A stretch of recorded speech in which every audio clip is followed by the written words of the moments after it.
We invited the White House to send a representative to discuss the new policy on Syria, but they declined. Now, to talk more about the next steps for the U.S., we're joined by George Will, Jeffrey Goldberg of The Atlantic, Jeremy Bash, former chief of staff to both the CIA director and the Secretary of Defense, and my colleague, ABC's chief global affairs correspondent, Martha Raddatz. George, not long ago, you said the president is right on Syria.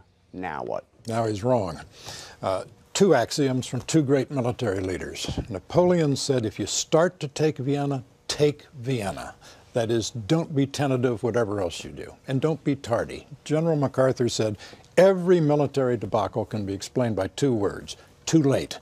Too late to discern the threat, to prepare for the threat, to respond to the threat. This intervention in another nation's civil war with sectarian overlays and ethnic complications was announced not by the president, not in conjunction with Congress, was announced by the Deputy National Security Advisor. This is obviously a reluctant president who now has himself in a competition with the Russians, who are all in supporting the other side. We want to have negotiations. We're not neutral. The president has said Assad lacks legitimacy and Assad must go.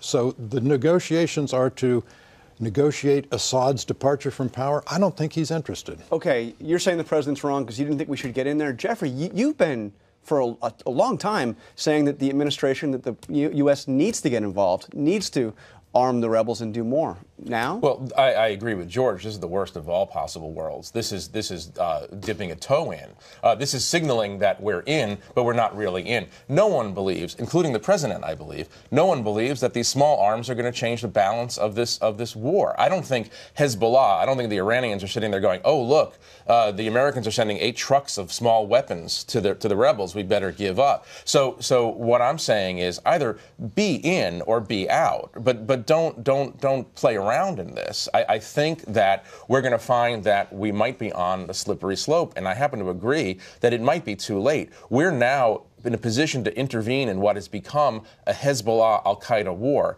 And I don't know the answer to who do you support in that. I think neither party is the party you support. Well, Jeremy, you're just out of the administration. You were at the Pentagon when a lot of these deliberations were going on. We know what seems like a long time ago now, Secretary Panetta, Petraeus, who was CIA director at the time, Hillary Clinton, Secretary of State, all made the case for arming the rebels. That was a long time ago. Is it too late now? Well, John, two things have changed in recent weeks. First, the intelligence community came forward with a comprehensive assessment that said they have high confidence that Assad used sarin gas, chemical weapons, to kill 100 to 150 of his own people. Assad didn't 150 out of 90,000. Assad didn't just walk up to the red line, look both ways, and tiptoe across. He barreled across the red line. We had set the red line, and now the president has determined we have to act. And second, 3 weeks ago, Hezbollah announced that they're going to join this fight and fight on Syria's behalf to the death. Now, I've been in these rooms, John, when these issues have been discussed. The president is not hesitant to order military forces into harm's way. He did it in Afghanistan, he did it in Libya, and he did it deep into Pakistan to get Osama bin Laden. But he has been reluctant on this. But he's been careful. What he wants to ensure is that our military objectives meet a strategy, and now is the right time to arm the rebels. Martha? I'm not sure I know what the strategy is and how those two match, because the small arms are frankly not going to do much good at all. They may not do any harm, but they're not going to do much good. It will not change the balance there. If the president really wants to make a difference there, and you talk about military force, I doubt he's going to send in boots on the ground ever, and they've made that very clear. But if we are in, and it really does appear we're on a little slide in. You really can't put your toe in the water in something like this. You now own, even if it's just a toe, you own part of that. If you want to make a bigger difference, they really do have to look at a no-fly zone. Now, they're going to leave F-16s behind. They're going to leave Patriot missile batteries behind in Jordan after some U.S. military exercises that are taking place over there.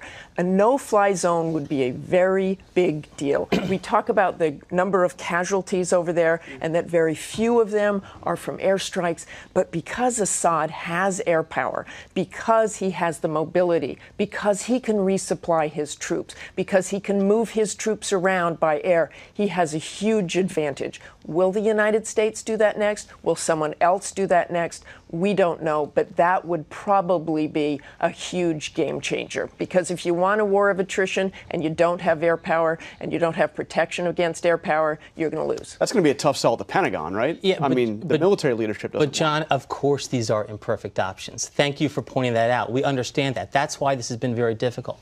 But when you're in that room, hearing the arguments on both sides, and you see the evidence, the concrete evidence that he used chemical weapons, you have to act. But was it really about chemical weapons? There was more to it than that. First of all, Assad forces are much, much stronger now. And in the last few months, they've really started to take back areas. The Washington Post reported this week that this decision to intervene was made before the conclusion was arrived at about chemical weapons. Second, even if they did use chemical weapons to kill one fraction of 1% of the 93,000 have been killed there, how does that change our national interest? George W. Bush undertook 2 exercises in regime change in Iraq and Afghanistan. Libya now, followed by Syria. 2 regime change exercises by the Obama administration. And there's no denying that regime change has to be the outcome here, which is why poor John Kerry, the Secretary of State, is out there trying to get a conference together as though there's a congruence of interest between the Russians and the United States. There isn't. We're on opposite sides. And we know that more than ever right now because of this. One of the reasons that a lot of people like me who were hawkish, I think, early on are less hawkish now is because this problem might have become too big for any country to handle. I mean, let's look at Iran. I mean, you're talking about a global Shia-Sunni conflict playing out on the Syrian battlefield. You're talking about Hezbollah and Al Qaeda battling it out on the Syrian battlefield. How do we interpose ourselves into that? No-fly zone. No-fly zone is not going to be enough. All the more reason why we just can't stand back. We have to get engaged. The goal is to change the balance of power on the battlefield. You know, there's a lot of talk about no-fly zones and airstrikes. 95% of the casualties have been from ground operations. We have to give the opposition, which is now better organized under General Idris,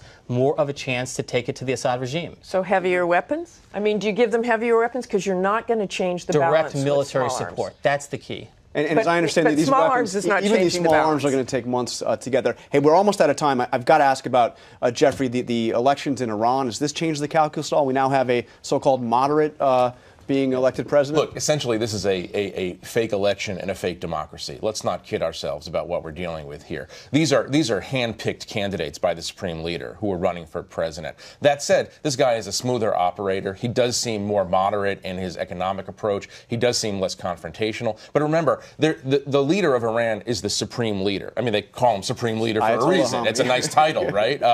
He's the supreme leader. He sets national security policy. He sets foreign policy. He sets nuclear policy. So let's not forget where the power lies in that country. Okay, just one more thing. Jeremy, because you're here, I've got to ask you about the NSA and the search for Edward Snowden. Take a look at what he said to the China Morning Post. He said, "People think I made a mistake in picking Hong Kong as a location, misunderstand my intentions. I am not here to hide from justice. I am here to reveal criminality." How worried is the intelligence community that he is effectively going to defect to China, or China will get a hold of whatever else he has? Very, very worried. Every day he's in China, John, I think erodes his claim that he's a whistleblower. The information he has in his head and maybe on his person or on his computer or on his thumb drive is very valuable to the Chinese. They're very interested in it. If they haven't exploited it already, I suspect they soon will be. All right. Unfortunately, we're out of time. Martha, Jeremy, Jeffrey, George, thank you very much for joining us.